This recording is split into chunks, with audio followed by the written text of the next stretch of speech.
Fury as Women in Tech conference is overrun with men claiming to be non-binary who cut in front of the female attendants to network with employers. You're gonna learn today.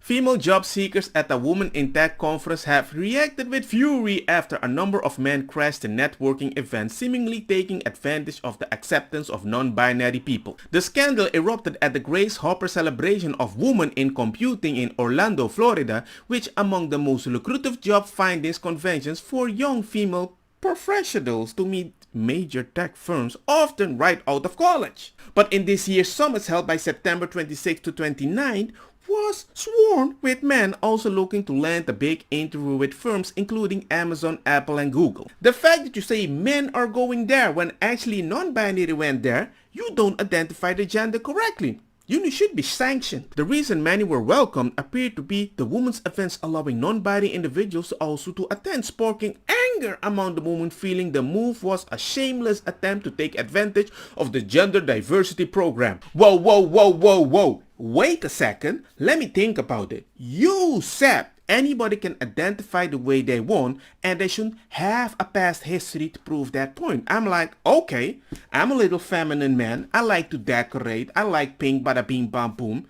That's actually a norm that we're trying to avoid, right? Well, they're not telling you anything. So now, I'm non-binary too. Because officially, I usually didn't get along with certain people, the alpha males, but hey, do we judge by those terms? What counts? Let me know. I don't mind. They don't mind. When you're in line to network with recruiter at GHC and men cut in front of you. Hey, it's your room. I told you people might take advantage of it. You don't care? I'm like, okay, and things might happen. And now you're gonna go back? You wanna be a conservative woman when you can say, only woman? No, you won't do that. You created a law. Now you're saying we need to investigate their past. But if I do the same thing, I'm the bad guy. Then I'm like, no, I'm non-binary. I can't be the bad guy anymore. The audacity! You think you can just strut on in here, come right up to my face, and steal a french fry out of my McDonald's bag? You're dead to me. I think the audacity is that you see a french fry over there and I need to guide you to the french fries. That's kind of disrespectful. Because I actually believe you're a strong woman. Furious attendees took social media to slam the man for gate crashing the women's event. However, some pointing the finger at vague benchmarks for entering the summit as men could simply identify as non-binary. I didn't create the benchmark. I don't agree with the benchmark, but you don't agree with the benchmark because now suddenly it's a disadvantage. This was acknowledged by Colin White, the Chief Impact Officer of Anita.org, which hosts the conference, as he took the stage to address the audience at the end of the end, saying, "Some of you lied about your identity when you registered. Prove it. It has evidence by the stacks and stacks of resumes you're passing out. You did so because you thought that you could come here and take space to try to get a job." Mamanta J, an attendee who condemned the event on LinkedIn, said that she really was looking forward to the forum before realizing it was not what she expected. That they may take our lives, but they'll never take our freedom!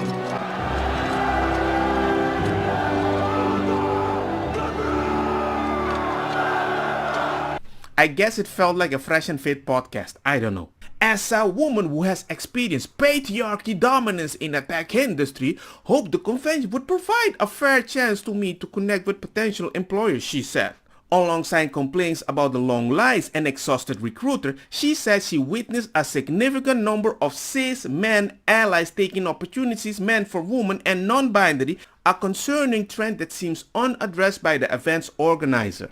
No. You made it easy. I called it out. There's a woman right now in Spain that has a restraining order against the men. The men changed, identified different, bada beach boom bash. You can have a restraining order very simple with the same rules against a woman. You can. Identify yourself. Hey, that's homophobic. Bam. It saddens me to see all those cis men attending and misrepresenting their gender.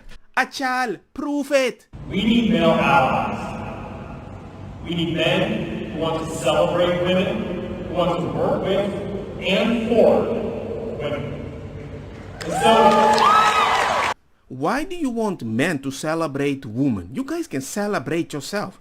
Be freaking happy. You created non-binary. It's not men. You need to talk with non-binary that, hey, we're going to put some rules and you need to tell us if you agree with that. Don't blame it on the men.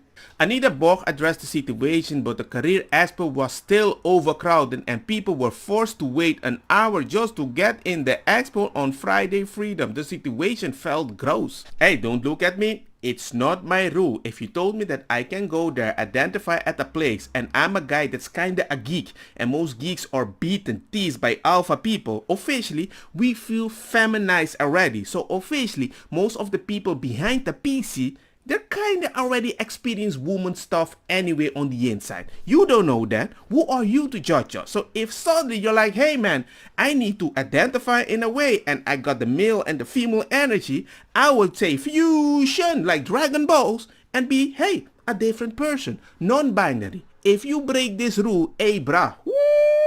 Do you know how many non-binary people are going to flip? Because you're going to look for male futures in people and female and ruin their freaking day. We called it out. Or just create a conservative woman convention. No, you won't do that. In regards to call for Anita to ban males from attending GHC, federal non-discrimination requirement prohibits any US-based organization from discriminating based on gender. Let the person that interviews the person decide who is going to be there. And when they're there, they can clean and interview the person, be like, hey man, are you non-binary or not? Guess what? They're so afraid to ask that to an immigrant or any other person that's there